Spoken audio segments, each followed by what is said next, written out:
Assalamualaikum warahmatullahi wabarakatuh. Perkenalkan nama saya Wirotul Hasana dengan NIM 22051214016 dari kelas Sistem Informasi 2022. Baik, di sini saya akan menjelaskan mengenai keamanan pada website dengan topik memahami kriptografi yang mana menjadi senjata ampuh melindungi keamanan web. Oke, sebelum kita masuk ke materi.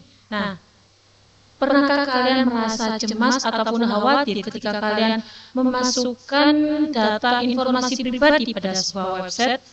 Karena mungkin alasan kalian takut data tersebut akan bocor ke orang yang salah ataupun eh, kena hacker dan lain-lain. Baik, disinilah yang akan kita bahas mengenai kriptografi. Kriptografi ini menjadi senjata ampuh dalam menjaga keamanan web. Lalu, apa sih yang dimaksud dengan kriptografi itu? Kata kriptografi atau kriptografi berasal dari bahasa Yunani yang terdiri dari dua kata yaitu kriptos, rahasia, dan graphen atau writing, yang artinya secret writing atau tulisan rahasia. Jadi dapat disimpulkan kriptografi adalah pengetahuan atau keahlian untuk menjaga keamanan pesan. Aman yang berarti terlindungi kerahasiaannya, terpelihara keasliannya, yakin pengirim pesan adalah asli ataupun authentication, bukan pihak ketiga yang menyamar dan pengirim pesan tidak dapat menyangkal telah mengirim pesan. Oke, jadi dari prinsip dasar kriptografi sendiri, kriptografi kan bekerja dengan cara mengubah data asli menjadi kode yang tidak dapat dipahami tanpa kunci khusus. Adapun dua komponen utama dalam kriptografi yaitu pertama ada enkripsi. Yang mana pengertian dari enkripsi ini proses memodifikasi data asli ataupun yang biasa disebut dengan plain text ke kode yang tidak bisa dibaca ataupun ciphertext menggunakan algoritma khusus dan kunci enkripsi. Kemudian deskripsi sendiri merupakan proses mengubah ciptext kembali menjadi plain text menggunakan kunci yang sesuai. Oke, jadi enkripsi ini data asli kalian berbentuk plain text kemudian akan diubah atau dibaca dalam bentuk ciphertext menggunakan algoritma khusus. Kemudian untuk deskripsinya sendiri merupakan kebalikannya. Ketika data tersebut sudah dijadikan ciphertext, kemudian akan dikembalikan menjadi plain text menggunakan kunci yang sesuai. Oke, lalu mengapa sih kriptografi itu sangat penting? Karena kriptografi sendiri menjadi sangat penting untuk keamanan data dalam pengembangan website. Keamanan data sendiri adalah hal yang tidak bisa ditawar. Informasi pribadi, transaksi keuangan, dan rahasia bisnis adalah beberapa contoh data sensitif yang perlu dilindungi. Seperti tujuan dasar dari penerapannya, kriptografi memiliki tujuan dasar yang menjadikan sangat-sangat penting, yaitu yang pertama, menjadi integritas data. Yang dimaksud dengan integritas data yaitu menjamin kerahasiaannya.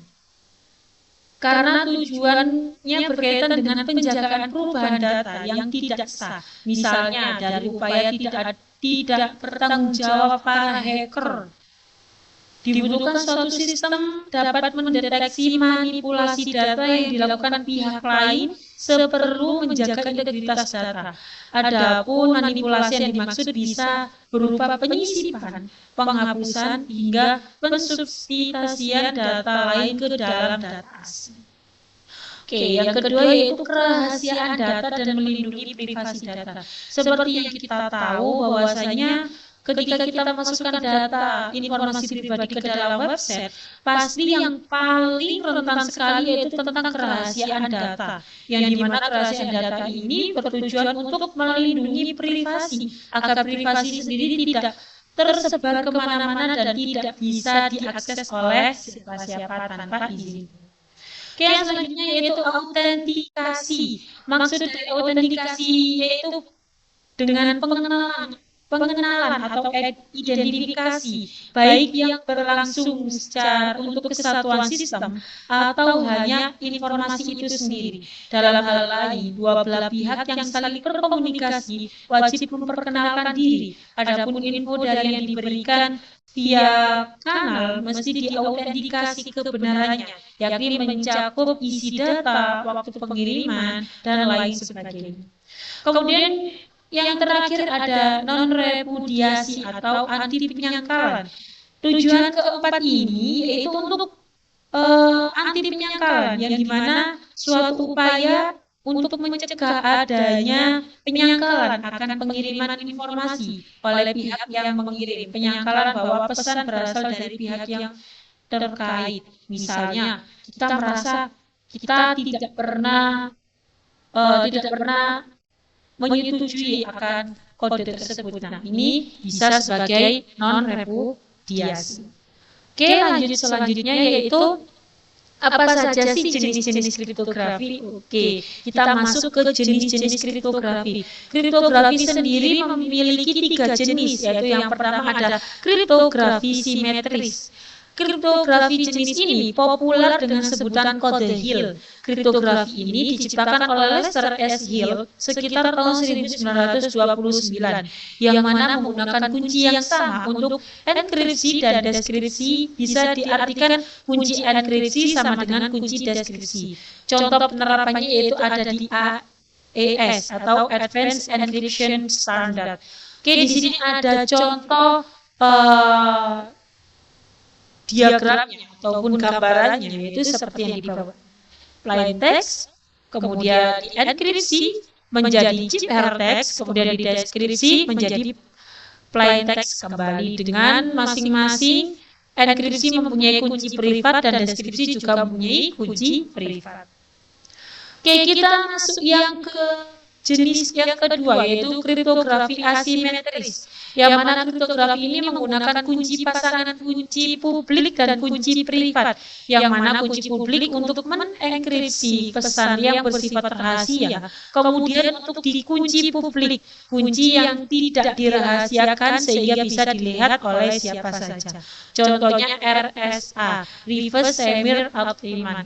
Nah, di sini ada contoh gambarannya sama seperti yang kriptografi simetris, namun di sini kita menggunakan K1 dan K2.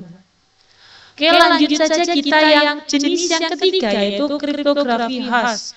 Kriptografi ini digunakan untuk mengubah data menjadi hash yang unik dan digunakan untuk memastikan integritas data. Contohnya ada di SHA 256, yaitu Secure Hash Algorithm dengan 256 byte. Oke, di sini ada gambaran umumnya. Misalnya kita masukkan kunci halo, kemudian fungsi hash di sini yaitu menjadikan masukan tersebut menjadi nilai ke sebuah kriptografi, ya. Ada angka, kemudian campuran dengan huruf yang memang tidak dikenal dan sulit untuk dipahami ataupun dihafal. Contohnya yang kedua juga ada nomor teleponku. Nah, fungsi hash di sini yaitu langsung mengubahnya ke data yang tidak bisa dibaca. Oke, kita lanjut saja. Kemudian kita tadi membahas mengenai tiga jenis kriptografi.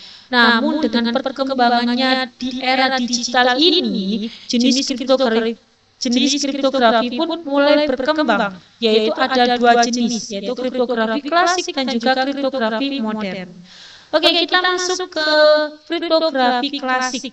Kriptografi ini merupakan teknik yang digunakan sebelum masuk era komputerisasi atau komputer modern, biasanya dalam bentuk sandi kaisar, sandi fikir, dan sandi substitusi. Meskipun terlihat sederhana, metode ini menjadi awal atau fondasi dalam pembentukan kriptografi modern.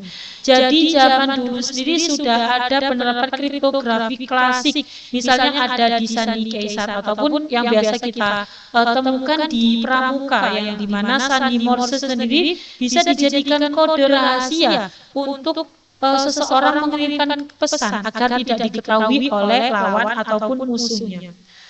Oke, jadi kriptografi klasik ini menjadi pondasi awal ataupun menjadi inspirasi awal terciptanya kriptografi modern. Lalu apa sih yang dimaksud dengan kriptografi modern?